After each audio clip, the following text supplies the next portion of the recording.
Good evening, everybody, and welcome back to Penn State Sports Night. I'm Andrew Destin alongside Hunter Pitcoff and Mike Merendino, and we'll be recapping the NBA Finals. On Sunday night, the Los Angeles Lakers secured their 17th NBA championship. Hunter, I'll start with you. What were the Lakers' keys to a championship run this season?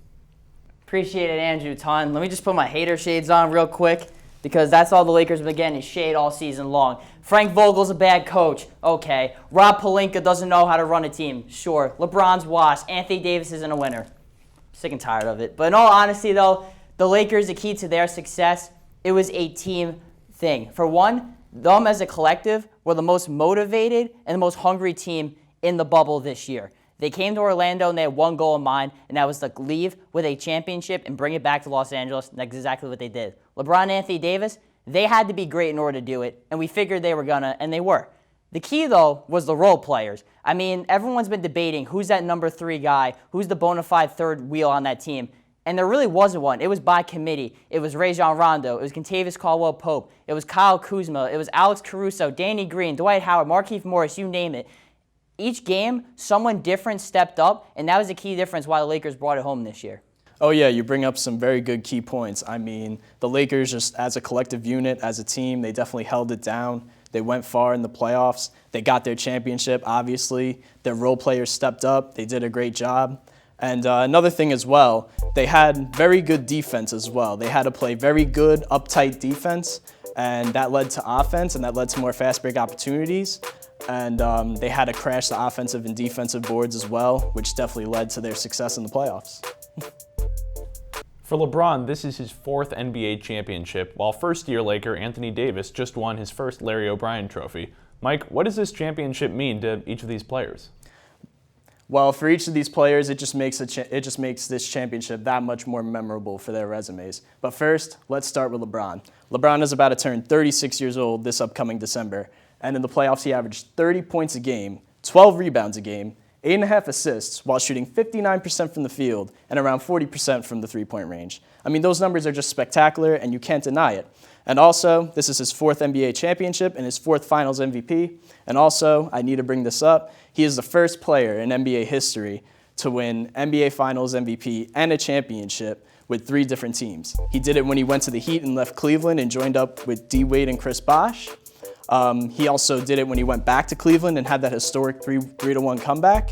And now he did it this year with the Lakers. So, I mean, his resume now is just incredible. Most definitely. And get this jersey right here. The real king of LA. It's not Kawhi Leonard. Stop with it. Let's go Lakers. But fandom aside, LeBron James, he was phenomenal, obviously. But what my biggest takeaway was that I don't think we've ever seen an NBA player have a prime as long as LeBron James. The only other guy I can honestly think of was Kobe Bryant. Unfortunately, he tore his Achilles, though, in year 17 and just wasn't the same player since.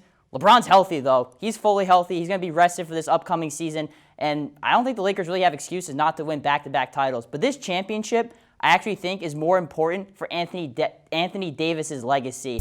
It validates him as a winner. We saw guys like Dirk Nowitzki and Kevin Garnett, when they won their championships, it elevated them to a whole nother tier that we didn't talk about. Anthony Davis, though, younger than both of those guys when he won his first, and with the team, how it's constructed right now, the Lakers, he's got a chance to win more and even, climb up the all-time ranks. Oh, yeah, very good points. I mean, Anthony Davis, we saw in this playoffs how dominant he could be, and we saw the power that he could bring to the game. And another key stat I want to bring up, in the finals this year, he averaged 25 points a game, 11 rebounds, 2 blocks, while also shooting 57% from the field. So right there, you could see that both Anthony Davis and LeBron James both shot at almost 60% from the field, which is very efficient.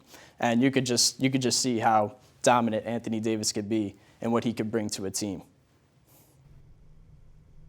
The Miami Heat surprised fans and experts alike with a magical run through the Eastern Conference to the NBA Finals. Hunter, how can the Heat build off their first season in the post-Dwayne Wade era?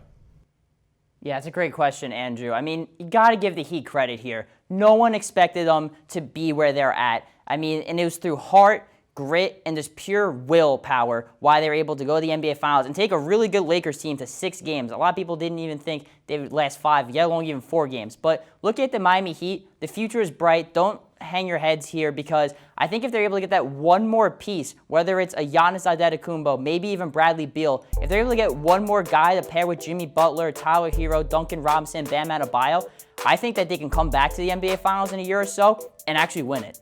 Oh yeah, I couldn't agree more. Very good points. I mean, the Miami Heat were the first 5th seed in NBA history to make it to the NBA Finals, so you got to give your props to them. What they need to do is really make sure to maintain that young core, develop it, make sure they improve in all aspects of their game, however ways you can.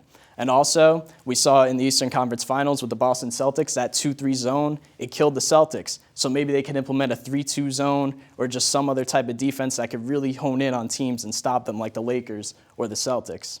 So. Certainly a young team with a great coach in Eric Spoelstra. They got some pieces moving forward. The NBA bubble in Central Florida was widely viewed as a success for its ability to prevent the spread of COVID-19 and allow teams to finish the 2019-20 season. Mike, how would you rate the NBA's bubble experiment? Well, the NBA's bubble experiment, I mean, in my eyes, I thought they did a very good job of holding it down, especially with the circumstances regarding the pandemic. They let players allow their family and friends to come, which I thought was very respectful and the right thing to do. And also, you saw the competition in these games really increase. You really got to see the real talent and abilities of these players because with no fans, there's no distractions. So when there's no distractions and there's no fans, the players can really hone in and focus on the game and focus on what they need to do and the plays they need to make in order to win the game. Absolutely. That's why we saw the teams with the most continuity and the most mental toughness were the ones that thrive, like the Lakers, like the Heat, and some others. But I look long-term here. They're not going to be able to have the bubble any much longer because next season, these players are going to want to do it again. However, though, unfortunately, we've seen the NFL, we've seen the MLB. Some guys are going to get COVID, and you're just going to have to live with it and hope that you can contain it as much as you possibly can. But if I trust any sort of organization or league to have this thing under control, it's Adam Silver in the NBA. They've always set a great example, and I expect the same thing next season. Oh, yeah, for sure. Well, that will do it for our recap of the NBA Finals and the NBA bubble. Thank you for tuning in to this edition of Penn State Sports Night. For Hunter Pitcoff and Mike Merendino, I'm Andrew Destin, and we'll see you next week. Thank you for watching this edition of Penn State Sports Night. If you're a fan of our content, please be sure to subscribe to our YouTube channel for more clips. Also, follow us on Twitter at PSSN TV and on Instagram at PSU Sports Night to keep up with all the action. For all my colleagues, we are Penn State Sports Night.